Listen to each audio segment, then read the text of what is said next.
दोस्तों, हमारे भारत में पेड़ पौधों को बच्चों के समान माना जाता है। उनकी देखरेख भी ठीक वैसे ही की जाती है जैसे एक माँ बाप अपने बच्चों की करते हैं। हालांकि इसकी वजह न केवल सामाजिक बल्कि धार्मिक भी है, जिसका वर्णन हमारे पुराणों में भी मिलता है। दरअसल हमारे आख्यान और स्मृति ग्रंथों में वृक्षारोपण को सबसे बड़ा पुण्य बताया गया है। विष्णु धर्मोत्तर पुराण के मुताबिक पेड़ पौधे लगाने से अश्वमेध यज्ञ के बराबर फल मिलता है, तो वहीं मनुस्मृति, भविष्य पुराण और पद्म पुराण में ऐसा कहा गया है कि पेड़ एक संतान के समान होते हैं, जिनको लगाने से सैकड़ों यज्ञ करने के बराबर पुण्य प्राप्त होता है। पेड़ पौधे लगाने से प्राप्त होने वाले फल को लेकर सद्गुरु स्वामी कृष्णानंद जी महाराज भी व्याख्या करते हैं। वे कहते हैं कि वृक्ष हमारे वातावरण के ऐसे महत्वपूर्ण अंग हैं जिनके बिना मानव जीवन संभव नहीं है। इसलिए न केवल धार्मिक दृष्टि से बल्कि वैज्ञानिक नजरिए से भी इनकी पूजा होनी चाहिए।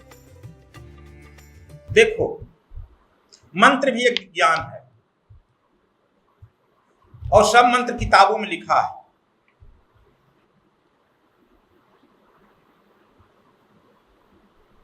कहा गया है, इस तरह समझो, 10 कुआं खोदने का, शास्त्र कहता है 10 कुआं खोदने का जो पुण्य मिलता है वह एक तालाब बनाने का पुण्य।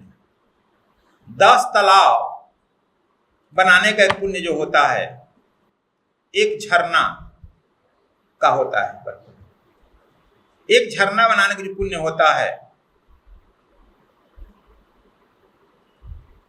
10 झरने का, वह एक लड़का आपको हो गया तो उतना पुण्य मिल जाता।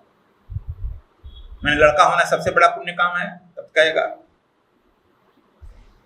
अब 10 लड़के जितने हो जाते हैं, एक पेड़ लगा दिया, एक वृक्ष लगा दिया, उतना पुण्य मिल गया।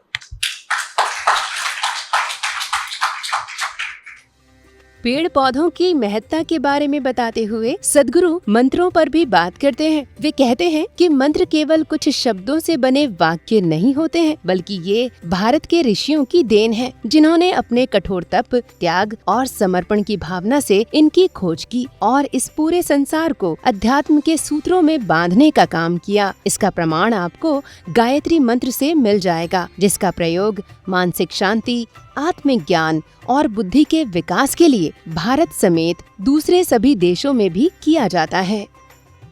तो मंत्र जो है, पहले मैं बता चुका, मंत्र दिव्या वही सिद्ध होता है जो गुरु सिद्ध कर लिया होता है। आपको इंजीनियरिंग वही पढ़ा सकता है जो आपसे आगे एमटेक कर लिया होता है। एमटेक लोग ही लेक्चरर होते हैं आप में, बिना कुछ डिग्री का पढ़ा देंगे आपको इंजीनियरिंग। और आज मंत्र भी नेट पर मिल रहे हैं, मिलते हैं ना। कोई गुरुजी कहते हैं इतना दक्षिणा दे दो, यह मंत्र नेट पर दे दें, जाओ सिद्ध करो।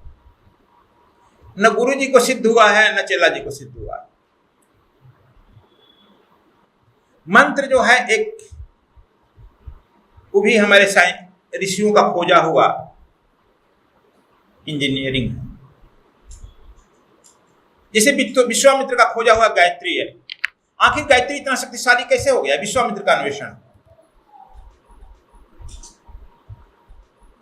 वही त्रिशावर मंत्र गोरखनाथ के समय का दिया हुआ। तो हम मंत्र जो है हमारे ऋषि लोग भी किए हैं। और मंत्र एक साइंस है जो कि ठीक ठीक विधि से, उच्चारण से और ठीक ठीक समय, स्थान विशेष, व्यक्ति विशेष, साधक विशेष, और गुरु जो सिद्ध किया है वह आप मंत्र आप में ऊर्जा के साथ ट्रांसफर करता है, तब भी वह सिद्ध होता है। अन्यथा गुरु जो दे रहा है कि हम दे देते हैं तो इसको कर लो, वह कर लो, न उसको सिद्ध हुआ है, इसको सिद्ध हुआ है। यदि देखते हो सारे कथावाचक या मंत्र वाले लोग, आप देखा होगा कि बहुत सारे मणियों की माला पहना है, देखा है? कोई तुलसी का माला नहीं पहना होगा।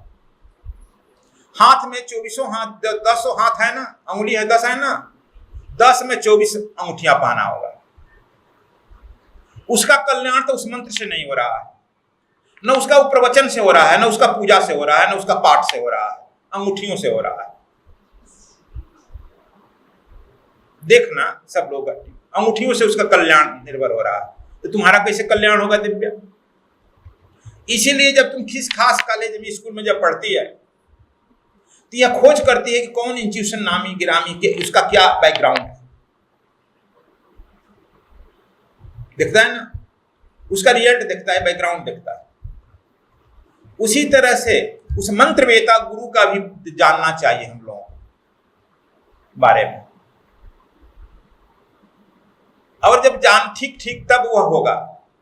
और मंत्र जब तक से कोई गुरु सिद्ध नहीं किया फिर कर रहे हैं तब तक से आपको देगा तो सिद्ध नहीं होगा, इन सब शास्त्र में तो लिखा है।